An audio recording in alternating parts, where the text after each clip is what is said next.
Welcome to Progressive Mindset Podcast. My name is Natalie Potts, personal development and business coach, and each week I will bring you an inspiring personal message to help you unlock creating a life full of energy and happiness.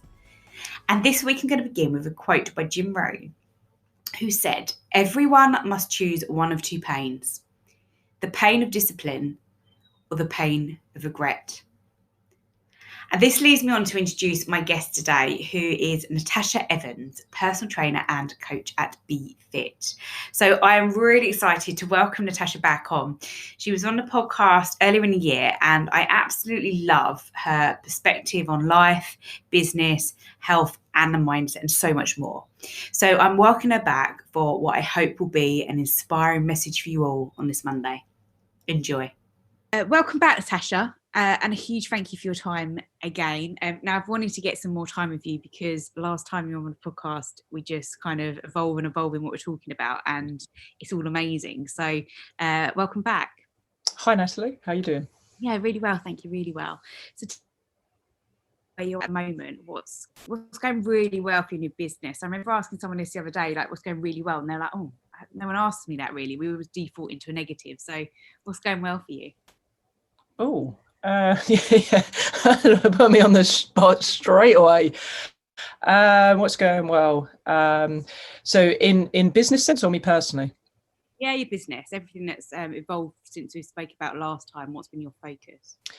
The fact that we're going through a pandemic and I've retained my clients, I think that's a positive. And that my clients have understood, and I think many people have understood, that there is an alternative way to exercise. It doesn't have to be in the gym. And they have that confidence now that they can be either virtually PT'd via Zoom, or they can follow an online program and still get amazing results. Yeah. And I know we were speaking a bit before. What is the program that you're currently sharing with your clients at the moment, since, like you just said, that the kind of pandemic and having to train at home, and a very different outlook on training and nutrition? And I get that part actually about what you said about confidence, because I definitely look back to April and think, blimey, like I literally went feeling great at training to, oh my God. And I have a bit of knowledge about what I need to do and not need to do as well, but I still felt that. Yeah, I mean, for my clients, I've been doing, to be honest, a lot of virtual Zoom PT. That's what they've liked, because they were my clients from the gym. And one of the positives, going back to your previous question, is that I actually left the gym when they reopened. So that was a real big jump and step. And it was the confidence that the clients had in me to be able to help them obviously continue towards their goals that enabled me to do that. But they are, virtual PTs. So I'm obviously correcting form, which is really important. Yeah. And giving them the accountability, the variation and the fun in those workouts. Obviously, they're given guidance on the nutrition as well. But I'm looking to be launching a new program very soon that's very much based around a different sort of ethos and message. That's it. I'm instantly going to ask, what is that message? Because it sounds, knowing how you go about it and how into the mindset you are of everything as well, as a combination, that the whole ripple effect of everything, nutrition, training, mindset. Tell me about this. So it came to me, the word sassy. Now, obviously, I'm a 47-year-old mum.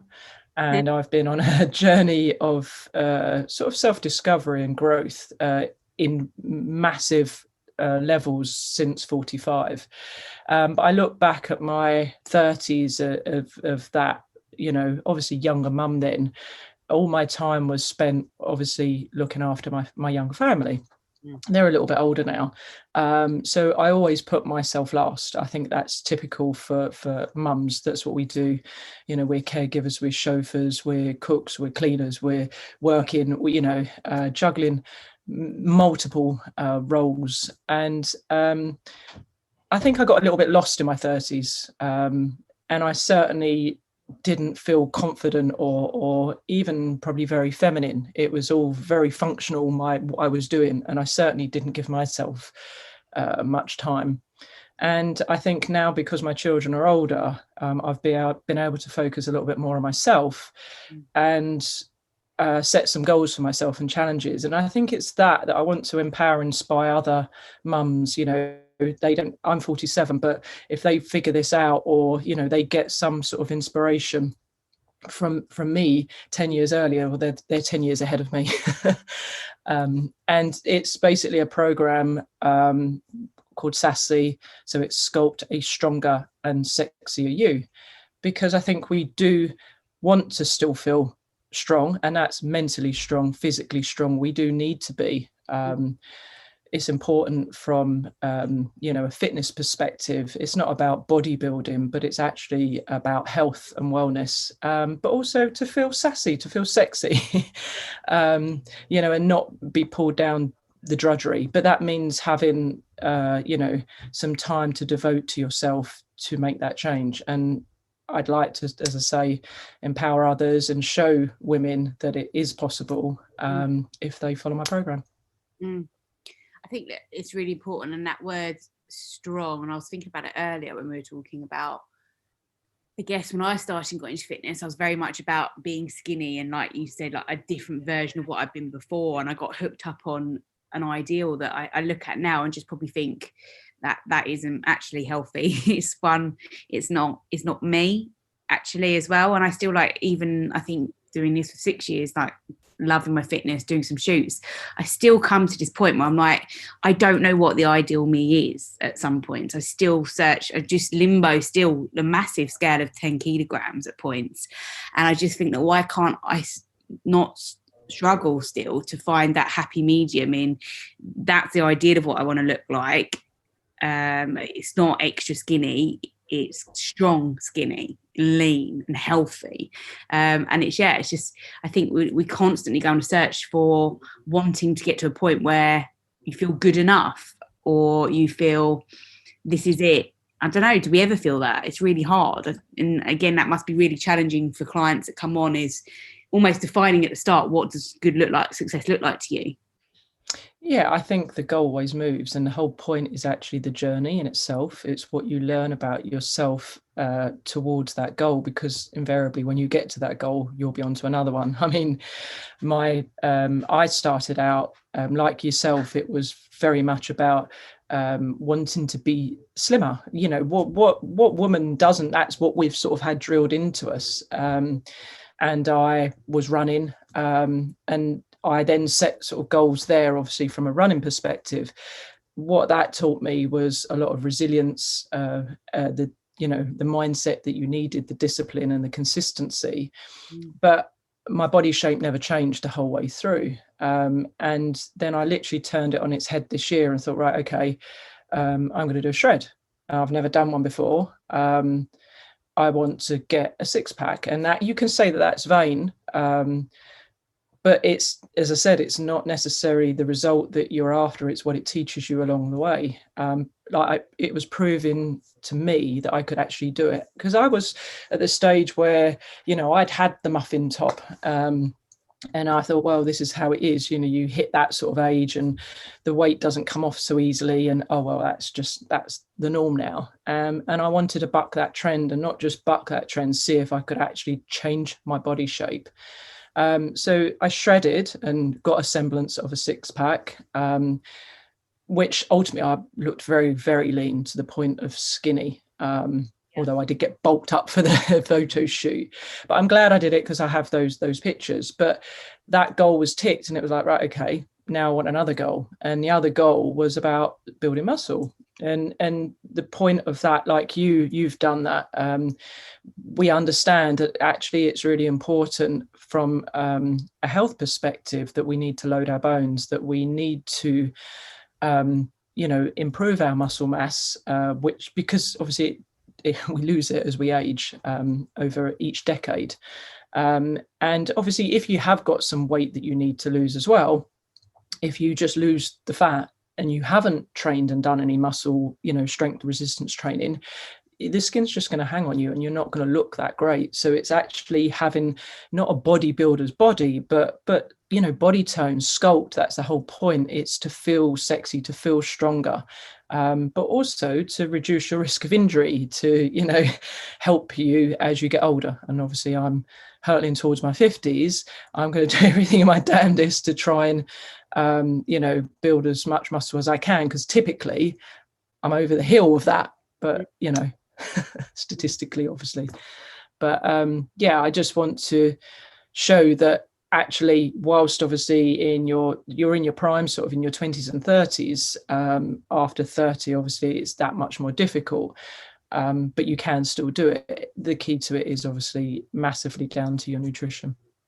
Yeah. And it's interesting. I think sometimes it's people struggle because they know the what, but they just don't know the how. And like you said, that process part, or we overthink, we get overwhelmed, we procrastinate, we aren't confident. And I'm coming from thinking of like a female perspective here. When I started out, that you are nervous, and although I was very confident, but because you don't know what to do and if it's going to work, and in something your heart is there, otherwise you wouldn't commit to that journey. You have to have that's your why, isn't it? Going back to that, but it's how do you break that mental mindset if you're not in the right place, but you want something different?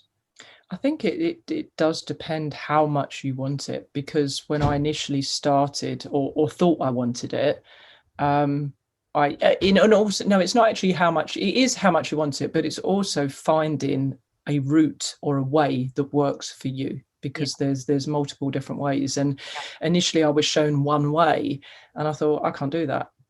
And then I thought it was me and I was weak because I felt like I couldn't stick to that. But then I realized, actually, no, there's other ways, and that way didn't suit me. And I had to find a different way. And then when I found the way that suited me, then along with my why that was strong enough, I could get the result. Yeah, I absolutely love that. And I think that's key as well. And even in the coaching work I do with clients, I'm not there to just take any client and all their money. Like, if they're not resonating with me and I'm not with them, then I need to be honest about that, because it's not going to be a journey that they'll actually get the actions and achieve what they want to do. And the same for myself. I remember doing the first time I did it, I worked with someone that was so intense, and it was breaking me. It was physically breaking me. I was training in the morning at 5:30. I was doing a long day at work. He wanted me to get 15,000 steps in a day to 20,000. I was then training in the evening as well, because I did my cardio in the morning. And then I was training full as well. And I was on about 1,100 calories. Ooh. And I was broken. And then, because the point was, my sleep was being compromised then, and I was getting like 5 hours. And then he was like, get over it, crack on. And I literally thought, I don't know that I can anymore. This isn't me. Like, because you're not listening to me. You're not understanding, or trying to even seeking to understand where I'm at with this. And I am trying, but you're almost telling me that I'm not. And so I think, like you just said, sometimes finding, and then I swapped coaches really, really late to a shoot. I was 4 weeks out, and he was like, oh, I'll take you, but can you get me some any more time? And then I was like, oh, that just means I've got to continue this for longer. And this was getting to like 9 months of a gain and a prep and then a cut. And I was tired. I was, like you said, I was tired, but I really, really, really, really wanted it. This was in 2018. And I swapped and got someone new, and we worked for a little bit longer, and it wasn't the same struggle. And I just got a great result. And I think, like you say, then you have to find the right person for you, but know exactly, know what you want as well with that. And then I think that mental part discipline then comes into your hands as the client, in terms of how much you then commit to that part. Yeah, I mean, don't get me wrong, there is the discipline and the tough love sometimes where, you just got to suck it up, but not a case of, hitting your head against a brick wall. And it's finding that right balance and that sweet spot that's going to work for you, because otherwise you're just going to either not enjoy the process, and it's going to be purgatory. But it taught me, and obviously for what you've just said, it obviously taught you as well that there is another way. Different coaches, different programs, it's not a one size fits all. Yeah. And I think there's something massive in it about, I used to be very short term gratification and want it straight away, and again, like, I think that's why I yo-yo, because like it's about creating habits and the lifestyle, and I think being in it for the long haul in terms of this is the life I want, opposed to seeing what I was seeing around me. And that's where I know environment's such a key.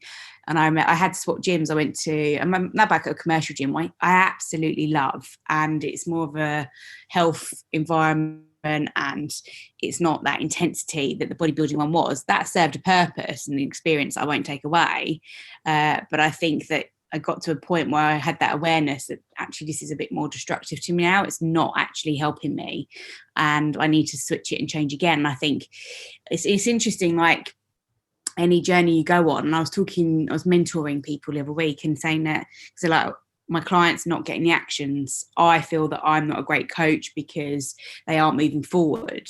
And I said to this student, I said, you are potentially, though, that kind of, as you said, that vehicle or that moment in time that they won't feel that or they won't see that, but it is sowing that seed that actually in a year's time or 5 years, I don't know, maybe 20 years time, they hit that point and go, oh my God, this is my realization. This is a light bulb moment. It's just dawned on me. But everything up until that moment has also served. It just doesn't feel it, or they can't recognize it, or they haven't had that awareness part. Yeah, I mean, it's all useful all along the way. Like you say, you may not be ready to take that. What's the saying? Something, the teacher appears when the student is ready, or something. Yeah. So you've got to be ready, but it doesn't mean if you weren't ready at the time that you haven't got a recollection of what you've learned. Yeah. As you say, it'll just become, an answer to you now, and it wasn't back then. But I just think it's finding your way, and feeling comfortable with it and feeling confident about it, because then you're more than likely going to succeed. But as you mentioned there, it's about lifestyle, and I came into this to be fit for life, so it's important that we do look after our body, because it's the only one we've got. It shouldn't be purgatory. It doesn't have to be purgatory, but I think even we all know that we should eat less processed food. We all know we should drink less or not drink at all. And we all know we should eat, whole foods. I am plant-based, obviously. But it's still, it's that thing, God, yes, I did a shred, I did a bulk, I did exactly the same exercises for both. Yeah. And I got different results. Yeah. It's, and it's like, again, another light bulb moment. It's all down to nutrition, which is like, I know it sounds so obvious, but it just sort of, I don't know, it sort of permeates to a deeper level. Like, oh my God, like down to what I ate this time to get a different result. And earlier you mentioned a bit about kind of, obviously going up to your 30s, still not knowing what you wanted to do, and then how it's dawned on you. And I guess that can be quite frustrating at points, especially when you're thinking that, like, my purpose and I know what I want to do in life, but I've just got to define it. And I think what I'm alluding to here is that kind of finding your ICA, and we say ideal client, or your niche. How has that process been for you when you reflect back on where you've been with that as a journey? So I think it's always been under my nose. Firstly, to go into personal training, and secondly, my ICA is me. It's a younger version of myself. The mum that was putting everyone else first, that didn't have the best physique, didn't have the healthiest diet, wasn't feeling sexy, wasn't feeling, just feeling bloody tired, to be honest. And dare I say, probably a bit frumpy, and got into a rut. And I just think I've always, for me, this whole journey, like there's more than one type of coach, and you can be, you could be an exceptional coach for football, say, and not ever have played the game, or you can be a phenomenal footballer and a coach. Now, I am the one that sort of leads by example. I want to, because I think it's authentic. Then I will understand those clients, because if my ICA is a version of me, then I know the struggles that they've gone through. I know I can answer that because I've been there, I've trodden it, I've got the t-shirt. Yeah. And who are the types of people that come into you at the moment? So I have had at the moment, obviously, because I've had clients from the gym, I've got an array. So I've got male, female, young and old. But this program, I've understood, that I really want to serve, and I don't know if that sounds the right word, but those mums, that version of me. I want to take them on a journey and guarantee them a result if they do my program of becoming or sculpting a stronger, sexier you. And that is, who doesn't want that?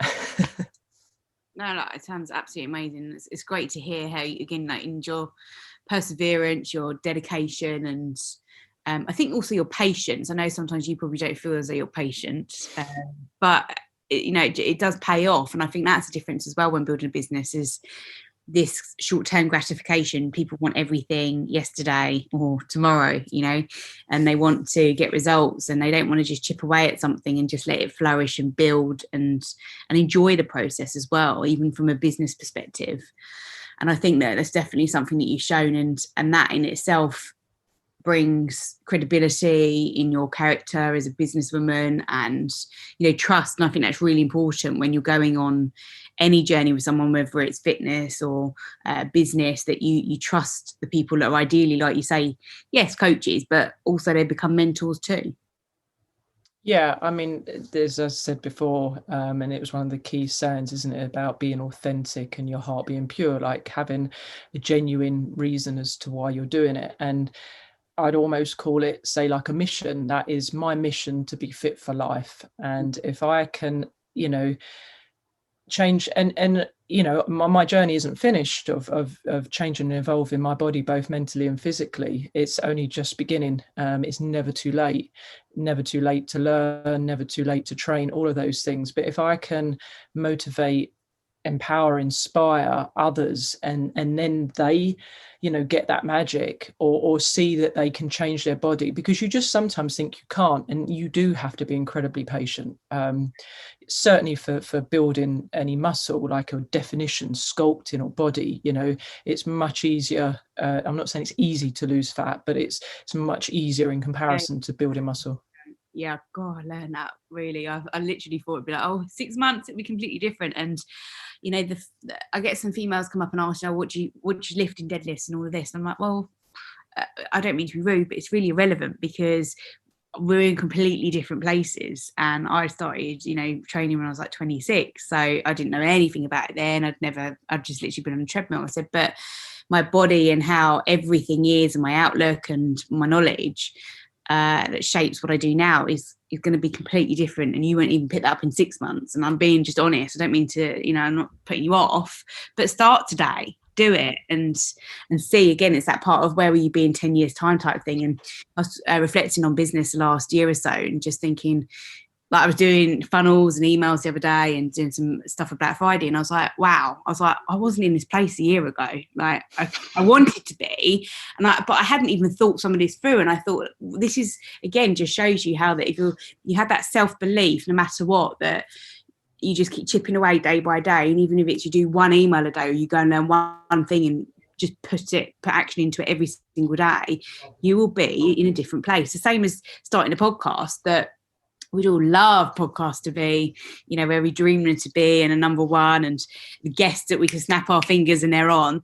But it just has to start somewhere. And, now I get to a place where I've done it consistently every week since May. And actually the real reason I do it is because it holds me accountable.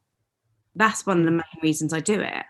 Because I think in that useful mindset that I have in doing this, I then take that strength and I then go and use it and employ it somewhere else, because I know the difference it makes. And the fact that now I look back and think, a lot of people just come through into my business through hearing my podcasts, because they heard a voice. So, and they want to hear that. For, as we know, with everything, you have to have that touch point of someone before they make a sale, about 7 times at least. So all of that just builds and builds. And if you look back on where you are with any journey and what you want to do goal wise, it just is that part that you just started, and you just then had that belief and went for it. And I think this comes to a time when I'm thinking a lot about what my goals for 2021 now. And I want to do that a lot earlier. I usually do it at the end of December.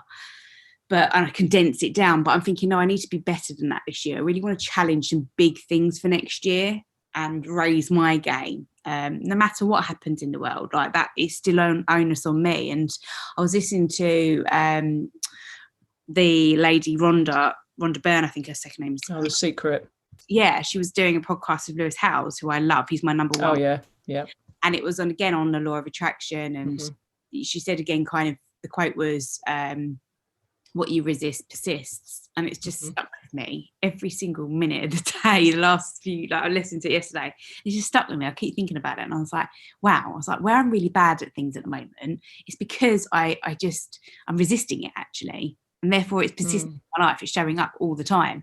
And again, the example was actually drawn upon the COVID, that the more we focus on something like that, then and our attention, it's just, the more we resist something like that, it just persists showing up. So again, like anything that you have to, I think then that goes back to the mindset part, doesn't it? And the decisions that you make, I think, and how bold you are. So I really want to think about using December as that time to really reflect and get some, not loads of goals, but some really, a small amount, but really big, bold ones that are really going to make some big changes for me. Well, the minute that you write those goals down, they are one step closer to actualization. And the brain doesn't know the difference between obviously real and fake. So it's if you're priming that the brain consistently over time. There's a couple of points that I'd make on that. Firstly, back to what you were saying about your podcast and obviously that momentum and that consistency and discipline. It's a bit like the iceberg picture when they say you see the tip and the success, and then underneath is everything.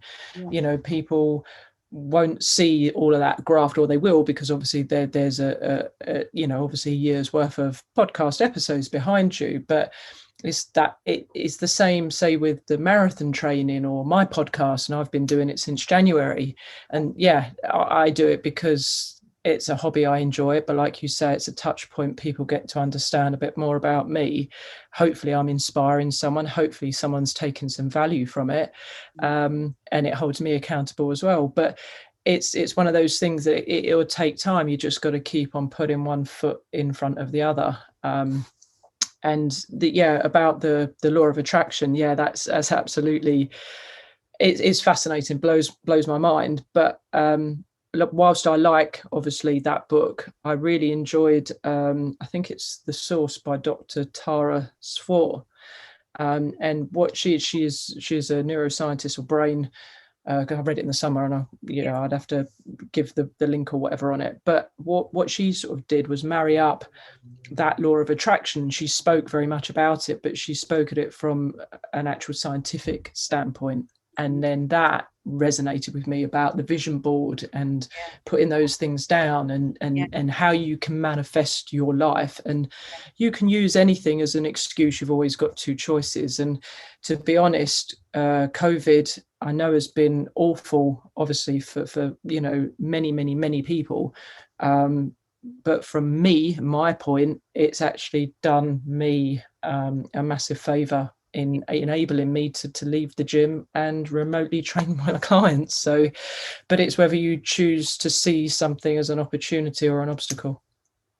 Yeah, absolutely. It's really interesting. I was thinking I saw Joe Wicks' story, and again, it was kind of his 10 years, and he was just talking it through in literally 4 minutes. But it was just, again, that moment that people will see where he is now. They'll see that success and think, oh, it's all right. You probably still get comments, it's easy for you, it's all right for you. They don't see the commitment on the way. And of course, there's bits where, there's stuff that's not in that quite as such, where I think his brother was very much into marketing and helped him and things. But generally, again, that story, but again, that connection, the story that he tells about his journey is the part that connects people and that they love and they admire and inspires people and empowers people to then go and do it themselves. And tenacity, I think, is the word. Yeah, absolutely. Very tenacious.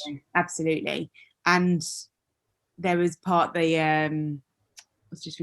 the vision board as well, very much something that I've done when I started coaching in 2015. It was the first year I did it because someone had said about what are your values, and I was like, oh, I don't really, I spoke very much more about kind of the social ideal of what, like kindness and things like that. And it's like, what are your real values? And that's kind of then got me into that, and looking at the vision board was a part of that. What do I really want? And visualizing that. And I've done one every single year. I will do one this year. I don't look at it every single day. I'm because someone was asking me about it the other day, and I'm big on that, because again, it's that part that is in my subconscious. That's what I love about the part of it, that it's not woo-woo to me. I think it's absolutely key that we see stuff differently in our minds, and we remember it differently. It's still there. It's like the thoughts, isn't it? The unconscious thoughts. And I remember seeing it, and I remember going back and looking at some a couple of years ago and thinking, and it made me laugh, because I was like, I had just put it on my vision board in January, and then I'm looking at it like 9 months later, and I'm like, oh my God, I've done all of these things, and I don't know how I've done them. I've just done them. I don't go looking at it every week and think, oh, I'm going to go and do this and that there. It's just happened in the subconscious. That I think is, like you say, it'd be really interesting to read that, the source, because I'm really interested in that kind of neuroscience and the way our brains think and everything as well. Well, that's ultimately what got me reading the books. I've read quite a few about sort of the brain, and I just find that neuroscience part where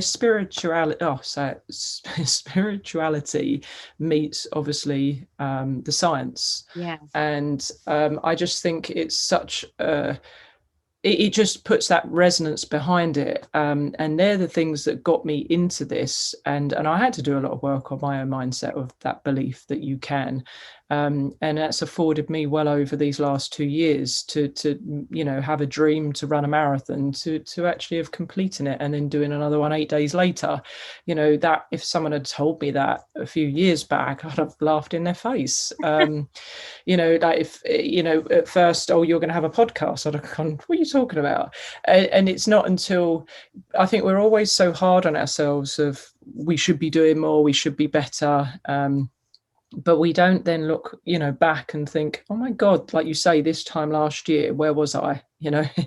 Look what I've achieved. And I remember saying last year 2020 was going to be my year, and I now sit here and say, well, that hasn't really happened. It hasn't been my year. I haven't, and I'm doing that negative talk, being hard on myself. And then I go, well, hold on a minute here.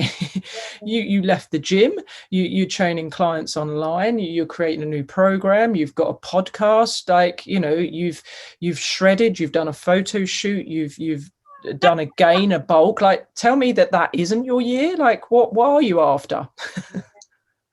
No, absolutely.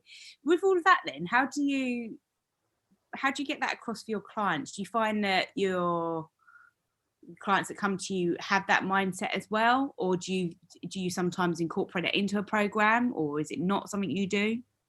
I think, as I say, this new program, it's sort of evolving. And I think what it is that we sometimes do what we think we should be doing, and what society says. And I've just finally plucking up the confidence to actually do what I want to do, and create a program that's authentically me, to target people, ICAs like myself 10 years ago, circa, and that it hasn't got to have X or Y. It's the program that I create that I know will give results if someone sticks to it 100%. And the reason why I know that is because I've been doing the journey myself. I know what works, I know what doesn't work, but it's as much in the mindset and that transition of how you will feel as an individual as you go.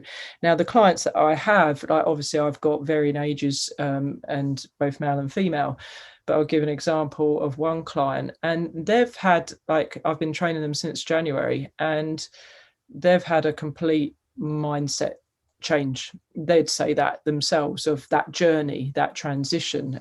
So I do like to think that and never listened to obviously some of my podcast episodes, but I think, you want people that understand, that resonate with you, like that see that message. I am sort of big on that mindset and the importance of that, and that you have to, it's like the garden, you have to tend to it. The brain is like the garden. You have to tend to it, the mindset every day, otherwise the weeds will grow.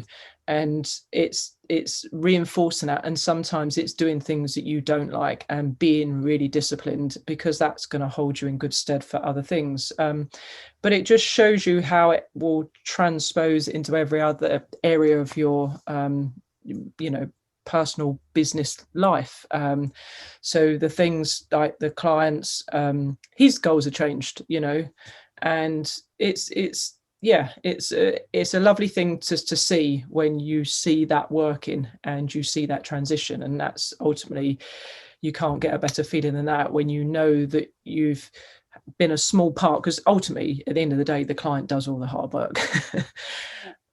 You're just supporting them and empowering them, and giving them, because you are that funnel of giving the right information at the right time, the support, the accountability, the motivation, but not throwing the kitchen sink at them. Yeah, it's interesting what you say about kind of that, like, I know what I want to do now, and this is what, and doing that. And it's, I guess you take accountability, and it's a bit of a risk in things, but I've definitely seen that as well, that, I always tend to have a coach. I know I need a coach, and I can't preach it, but not do it myself.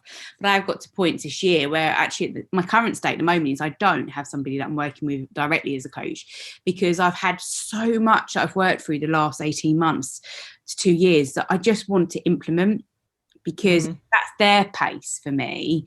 I need my pace for me. And I've had enough, I've got to the point of saying, great, I need to do this for me now and go at my pace. And actually what I've noticed is that I felt that I was plateauing, you see. So I said, I just need a bit of break to implement all this amazing stuff that I've got going on in my mind. I'm creative in my mind, but I'm not giving myself the space to implement that. And that's the biggest thing. People keep starting things, they don't stop things. And I don't want to be that. I know that I need to do it on my journey and take my time. And I want something sustainable, and that I am patient. And that's one of my strengths, that I do believe, again, that's one of my strengths. I need to stop and do that though. So, I've definitely taken that moment. And what I've noticed is that I guess a couple of months I look back and think, I've kind of plateaued a bit. And then I've gone like, oof, or I've got ideas on things that are going to take me that. Or I've started doing things daily that I wasn't doing 2 weeks ago, a bit like 2 months ago, a bit like you said, when you look back and think, actually, I have done this and this and this. And then that's when it starts to build and you get the trust. And I think there's a part of, that's a key word there, is, well, I was working with a client earlier in the week, and I got to a point, I just said to them, I was like, you need to trust yourself more. Yeah. You need to empower yourself, and you need to trust yourself more.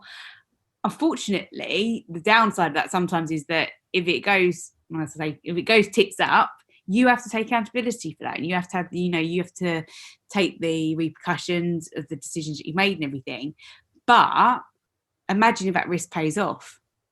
But like they say, failure is feedback, and that's one of the things that I have learned. And also, like, progression isn't always linear. It isn't even in building muscle. You can't always be going on an upward trend. But like you say, when it depends on that feedback of what it is, whether you've gone down a wrong path and you need to adjust, whether you need to reflect, or whether you just take the key learnings. But it's all information, and you'll learn so much more through that than you will of achieving the success. But I think for me, I've been in this business literally coming up to Christmas 2 years, and I'm only just beginning to, like at this point, finding authentically not who I am, but in the business sense of who I want to serve and help.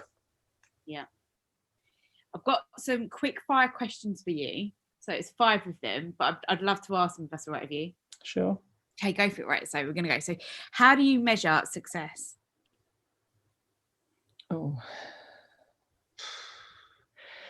I would say success is being committed to yourself. If you say you're going to do something, staying committed, and committing to yourself, and that gives confidence, and that will give you success. Okay. What one thing can people do to live a happier life? Live in the present moment. I think one of the biggest things that we struggle with is that we either ruminate over what we did or didn't do, or we worry about what we will or won't do. And what we need to be is more present. As they say, it's a gift. Yeah. And so what do you want to be known for? I think I came into this, as I say, to show people that you're never too old to learn. You're never too old to change your body. You're never too old to grow. It was something my nan always said, you never stop learning, that you can be anything that you want. And I just, I'm very much on the mindset. So I always had hashtag mindset PT. And that's been on, obviously, how you think about things, but also in exercise execution, and it sort of marries it up. But I just, for me to be someone that shows someone the way if they're lost, and they find their own greatness, as I said, be fit for life. Yeah. What's the book that's had the biggest impact on you? Oh God, I've read so many. I've read, oh God, there's so many. I'm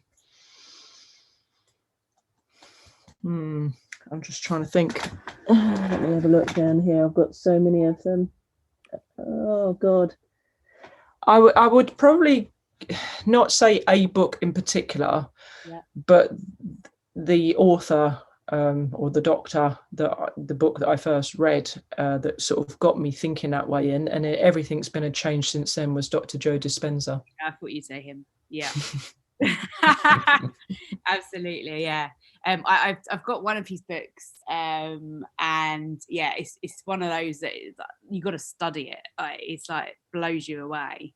Well, it was him and was it Bruce D. Lipton? So I read both of those at the same sort of time, and that was when it was like, oh my good God, like you can change yourself, you can change that mindset, you can change that belief, and the science behind it. So I didn't want woo-woo, although I don't get me wrong, I'm very much into the law of attraction and energies, and believing that we are all energy and you can manifest, but I wanted to understand the actual science behind it. Yeah, really interesting. Final one. What one piece of advice would you give younger generations? I think you tapped on it before. Very much it's the now generation that we are all living through. So I would be saying, learn to be patient. It's patience is a virtue, as they say. Yeah, and I know Gary Vee talks a lot about patience, doesn't he? And just being there for the long game, really. But well, they say, don't they, it's a short-term gratification, pain, or long-term gain. Well, where does it go? Pain and gain, short-term pain for long-term gain, isn't it? That's it. Yeah, something like that. Something like that. But yeah, I mean, delayed gratification, and that again is building resilience. So people always want the good thing first, but really what you want to do, because you're going to have pain, you need to switch it around. Absolutely, 100%. Look, Natasha, I value your time a lot. I value your perspective. So thank you so much for coming back on. Really appreciate it in your time. Where can people find you? So I have my website, but firstly, thank you very much for inviting me again. It's always lovely to chat to you. I think we could speak for hours. I think, it could go spin off into anywhere, because I know that obviously you've not rehearsed the questions, neither have I, but it just sort of happens. But yeah, my website is nbefit.co.uk, and my Instagram and Facebook, nbefitpt. Amazing. And obviously the Planted Mindset podcast. Yeah, absolutely. Yeah, definitely check that out. Really good. So thank you so much. Thank you, Natalie. Thank you so much for listening to my podcast today, and a huge thank you again to Natasha. I really appreciate and value your time. If you haven't yet listened to my podcast, I was told by somebody this week that it's one of my best, so thank you for that. And please let me know your thoughts. It was all around uncovering your purpose, so I highly recommend you check that out, and as usual, I'll make sure that's in the notes for you to click straight through.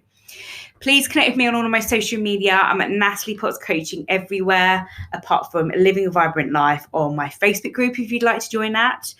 Lots of shares on there as well, so please get involved. Make sure you leave a review on this podcast, please, for lots of goodies and prizes. And yeah, I want you to let me know this week, and I'm holding you accountable here by saying, let me know, so reach out to me.